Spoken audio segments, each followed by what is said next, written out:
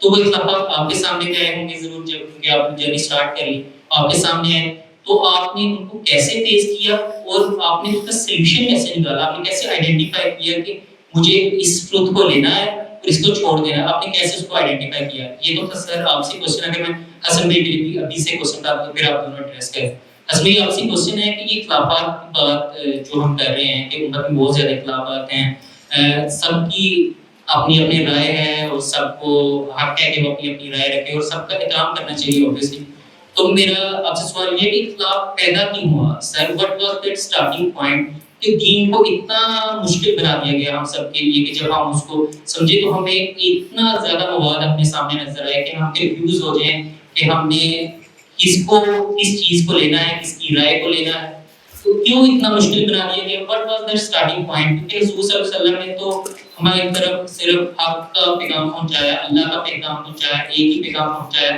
تو آگے اتنے لوگوں نے کیوں اس پیغام کو اپنی اپنی رائے کے طور پیش بنا دیا سر میرا آپ دونوں سے سوال ہے thank you so much thank you Hasan بھائی پہلے آپ پلیز جی دیکھیے پہلے تو اس واہمے کو ختم کر لیں کہ اتنے سارے اختلافات ہیں اس وقت بھی مذہب اسلام کی جو ریپرزنٹیٹیو تھیوریز ہیں تعبیرات ہیں وہ 4 سے زیادہ نہیں دین کی ایک صوفیانہ تعبیر ہے دین کی ایک سلفی تعبیر ہے دین کی ایک فقہی تعبیر ہے اور دین کی ایک وہ تعبیر ہے جس کو دبستان شبلی کے علماء آج کے دور میں پیش کر رہے ہیں یہ 3-4 تعبیرات ہیں ان 3-4 تعبیرات میں 3-4 بڑے لوگ ہیں جنہوں نے کچھ بیسکس انڈرسٹینڈنگ کے اندر کانسیپٹس کے اندر اختلافات کیے ہیں اور جب آپ ان اختلافات کو سمجھنے کا آغاز کریں گے تو آپ پر یہ 2-4 کی طرح واضح ہو جائے گا کہ وہ سب لوگ کسی نہ کسی پہلو سے اپنے کچھ نہ کچھ دلائل رکھتے ہیں اور آپ نے پوچھا کہ آغاز کیسے ہوا میں بہت ہی مختصر آپ کو بتا دیتا ہوں کہ جس وقت اللہ کے پیغمبر دنیا میں آنے کے بعد انہوں نے دی ایک کتاب اس میں کوئی اختلاف نہیں ہے ایک دی سنت اس میں کوئی اختلاف نہیں ہے کہ یہ اللہ کی کتاب ہے یہ اللہ کی سنت ہے کتاب کو سمجھنے کا آغاز ہوا تو کتاب ایک زبان میں تھی اس کو سمجھنے میں بعض لوگوں نے اختلاف کیا اور اختلاف کی وجہ کیا بنی کہ بہت ساری ایسی چیزیں جو پیغمبر کے عمل سے ہسٹوریکلی آپ کے پاس آ رہی تھی آپ کو ان کی اور قرآن مجید کی ریلیونس کو ثابت کرنا تھا یعنی قرآن اور حدیث کے باقی تعلق کو سمجھنا تھا تو ہماری امت میں جو مختلف تعبیرات بنی اس میں ایک تعبیر نے اس چیز کو بطور اصول اپنا لیا کہ جو کچھ روایتوں میں بیان ہوا ہے ہسٹری میں بیان ہوا ہے اس کی روشنی میں قرآن کو سمجھا جائے گا یہ بنیادی اختلاف کی نوعیت ہے آپ کو بعد میں جتنے اخلاقی اختلافات نظر آتے ہیں اسی پرنسپل اپروچ کے تحت ہیں تو کوئی بہت زیادہ اختلافات نہیں ہیں ان اختلافات کو اہل علم علماء نے سلجھانے کی کوشش کی ہے اچھے طالب علم بنے زندگی میں جس طرح ڈیڈیکیشن کے ساتھ وقت نکالتے ہیں ڈسکورسز کو پڑھنے کا 4 مہینے نکالتے ہیں نا ایک سبجیکٹ ایک سیمسٹر کو پڑھنے کا میں دعوے سے کہتا ہوں یہ بات پوری دنیا میں کہ صرف اور صرف 3 مہینے اسلام کے علمی اور شعوری مطالعے کو دیتے ہیں 3 مہینے اور ہم نے اس کے نصابات بنا دیے ہیں ہم آپ کو یہ بتائیں گے کہ یہ کیا کہتے ہیں یہ کیا کہتے ہیں اور ہم کیا کہتے ہیں اور پوری اللہ کی کتاب پڑھائیں گے اور اس کے بعد آپ پہ چھوڑ دیں گے تو ہم لوگ کبھی بھی وہ کام نہیں کرتے کہ جس سے علمی انداز میں اکیڈیمکلی اس چیز کو سلجھا سکے ادھر تقریر سنی ادھر بات سنی اس سے ایک تاثر بنایا اسلام میں تو بڑے اختلافات ہیں میں ابھی آپ سے اگر پوچھوں پلٹ کے کہ مجھے 5 بڑے اختلافات بتا دیں تو 5واں نقطہ بیان کرنا مشکل ہو جائے گا اور جو باتیں ہم بتائیں گے وہ سب ضمنی نوعیت کی ہوں گی فروعی نوعیت کی ہوں گی تو اسلام کی تعبیرات میں بھی اللہ کا یہ بڑا فضل کرم احسان و انعام ہے کہ امت کی اتنی بڑی تعداد اتنے بڑے علماء نے دین پر غور و فکر کیا وہ سب امت کے محسنین ہیں اور ایک ایسی روایت وجود پذیر کی کہ جس میں پہلے بھی غور و فکر ہوا ہے آج بھی غور و فکر ہو رہا ہے تھینک یو اور میرے سے آپ نے بھی سوال پوچھا تو پہلا سوال یہ تھا کہ وہ کون سا پوائنٹ تھا جس کے بعد میں دین کی طرف سفر شروع ہوا میرا تو اس کے جواب میں میرے سے بہت جگہ سوال ہوتا ہے اس کے جواب میں آئی وش میرے پاس کوئی بڑی انسپریشنل سٹوری ہوتی کہ میری زندگی میں کوئی ایسا واقعہ ہوا کوئی ایسا انسیڈنٹ ہوا لیکن میرے پاس کوئی انسپریشنل سٹوری ہے نہیں میں ایک سادہ سا آدمی ہوں میرے سامنے ایک چھوٹا سا سوال تھا کہ یار میں زندہ ہوں میں نے مرنا ہے یہ مرنے کے بعد جو کانوں میں باتیں پڑتی رہتی ہیں کہ خدا ہے، آخرت ہے، جنت ہے، دوزخ ہے، یہ بہت بڑی باتیں ہیں، یہ بہت بڑی باتیں ہیں. تو ان مائی ٹینیج ایئرس میں نے فیصلہ کیا کہ یار اتنی بڑی باتیں ہیں کہ ان باتوں کو ایزی لے کے زندہ رہنا جو ہے نا کوئی ریشنلی کوئی صحیح بات نہیں ہے. تو مجھے اپنا نا ذہن تھوڑا بنا لینا چاہیے کہ یار یہ باتوں میں کوئی حقیقت ہے یا نہیں. اگر تو نہیں ہے حقیقت تو میں زندگی کی بھرپور زندگی جیوں گا، بڑی رنگینیاں ہیں، بڑی ایکسائٹمنٹس ہیں دنیا کے اندر. لیکن اگر واقعی کوئی حقیقت نکل آئے کہ خدا ہے، آخرت ہے، تو پھر مجھے اپنی سکسیس میکسیمائز کرنی چاہیے آخرت کے اندر. تو یہ سوال تھا جس کے پرسوٹ میں کہ مرنے کے بعد خدا ہے یا نہیں، لیکن موسٹ آف آل خدا سے بھی بڑھ کے کہ یار آخرت ہے یا نہیں. اس سوال کے پرسوٹ نے مجھے ڈفرینٹ ڈائریکشنز میں لے کے گیا. سائنس مجھے اس بات پہ لے کے آئی کہ یار نہیں، کوئی ذہن ضرور ہے ساری چیز کے پیچھے، کیونکہ ڈی این اے کی ڈسکوری جو ہے، ڈی این اے نیچرلی نہیں فارم ہو سکتا. ایون ملحدین بھی مانتے ہیں، رچرڈ ڈاکنز نے بھی ایک ڈاکیومنٹری کے اینڈ پہ مان لیا کہ یار ہاں یہ نیچرلی اکر نہیں ہو سکتا. وہ لیکن کہتے ہیں کسی ایلین سیولائزیشن نے بنایا ہوا ہے اس کو. تو سائنس مجھے اس پوائنٹ پہ لے کے آئی کہ یار نہیں، یہ سب کچھ حادثہ نہیں ہو سکتا. پھر ایک لمبی جستجو سی تھی مذہب کی طرف آنے کے حوالے سے. وہ میں نے اپنی چھوٹی سی کتاب لکھی ہے، آ جائے گی 2 ہفتے بعد پاکستان میں، اس میں دیکھ لیجیے گا. لیکن اس بارے میں جو دوسرا آپ کا سوال تھا نا کہ مذہب کے اندر آ کے پھر میں نے کیسے ڈیسائیڈ کیا کیا صحیح اور غلط ہے، اس کے اندر میں نے کچھ پرنسپل سیٹ کر لیے تھے کہ یار ایک تو جو میرے سوالات ہیں ان کے جوابات میں سب کے دیکھوں گا، اور میں کسی بائسڈ ریزن کو بیچ میں لے کے نہیں آؤں گا کسی بھی بات کو ماننے یا نہ ماننے کے حوالے سے. فار ایگزامپل دین کے حوالے سے 70% میرے جوابات مجھے روایتی علماء کی طرف سے ملے، روایتی اسلام. سو ہیٹس آف ٹو دا روایتی ٹریڈیشنل علماء آف اسلام، ان کے لیے تالیاں ہونی چاہیے، چاہے وہ پریزنٹ کے ہوں یا پاسٹ کے ہوں. اسلام کے علماء نے جو کام کیا ہے، ہمارے اوپر اللہ کی رحمت ہے، ہمارے علماء پریزنٹ کے بھی پاسٹ کے بھی. لیکن 30% اسلام جو مجھے روایتی علماء سے سمجھ نہیں آیا تھا، 30%، وہ مجھے غامدی صاحب کی طرف سے سمجھ آیا. اور میں نے اس بائس کو اپنے ذہن میں نہیں آنے دیا کہ یار غامدی صاحب کی تھاٹ اتنی پاپولر نہیں ہے مسلمانوں میں، تو میں اس بیس پہ ان کی بات نہ سنوں، یا غامدی صاحب کے اوپر کرٹیک بہت آتی ہے مسلمان روایتی علماء کی طرف سے، تو اس بنیاد پر میں بات ہی سنوں گا. میں نے اس طرح کے کسی بائس کو اپنے ذہن میں نہیں آنے دیا. میں نے کہا یار مجھے کسی ایسے انسان کی بات بھی معقول لگے گی نا کہ جو اکیلا کھڑا ہوا کو بات کر رہا ہے، اور سارے کہہ رہے ہیں یہ غلط ہے لیکن مجھے صحیح لگ رہی ہوگی، میں مان لوں گا اس کی بات.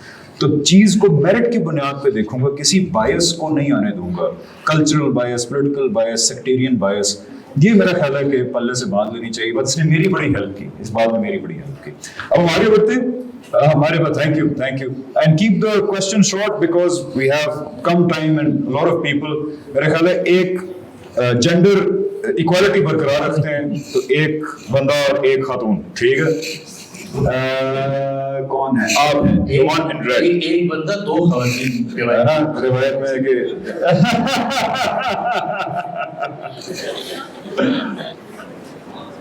جی آپ جی. السلام علیکم. وعلیکم السلام. فرسٹ آف آل میرا سوال آپ دونوں میں سے ہی ہے.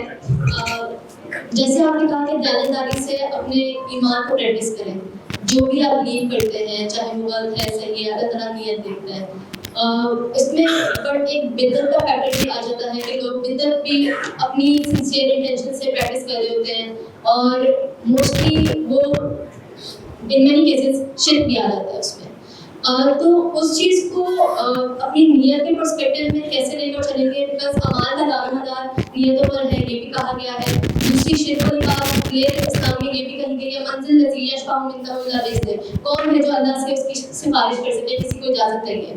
تو اس طرح سے لوگ یہ بھی بلیو کرتے ہیں کہ نہیں اللہ سے ہم رسول کی، موسٹلی لوگوں نے اپنے گھروں میں رسول سے دعا کرنے کی نعوذ باللہ لگائی ہوتی ہے، دعائیں لگائی ہوتی ہیں. سو اللہ کے سوا آپ کسی سے جو 1-to-1 انکاؤنٹر ہے اس کے علاوہ تو یہ بھی بلیف ہے کہ مطلب جو سالڈ بلیف ہے کہ کسی اور سے اجازت نہیں ہے. تو لوگ کہتے ہیں کہ ہماری نیت تو ایک ہے لیکن ہم یہ کام کر رہے ہیں، ہم اس مزار پہ جا رہے ہیں، اپنا اپنا پرسنل بلیف ہوتا ہے. تو اس چیز کو آپ بدعت کو لے کر دیانتداری کے ساتھ کیسے الائن کر سکتے ہیں؟ میں حسن بھائی کی طرف آتا ہوں. ایک واقعہ بتا دوں. آپ تو بڑی اونچی ہائرارکی کی بات کر رہی ہیں کہ لوگ معاذ اللہ آپ صلی اللہ علیہ وسلم سے مانگتے ہیں. ہمارے فیملی میں نام نہیں لیتا، فرسٹ کزن ہے،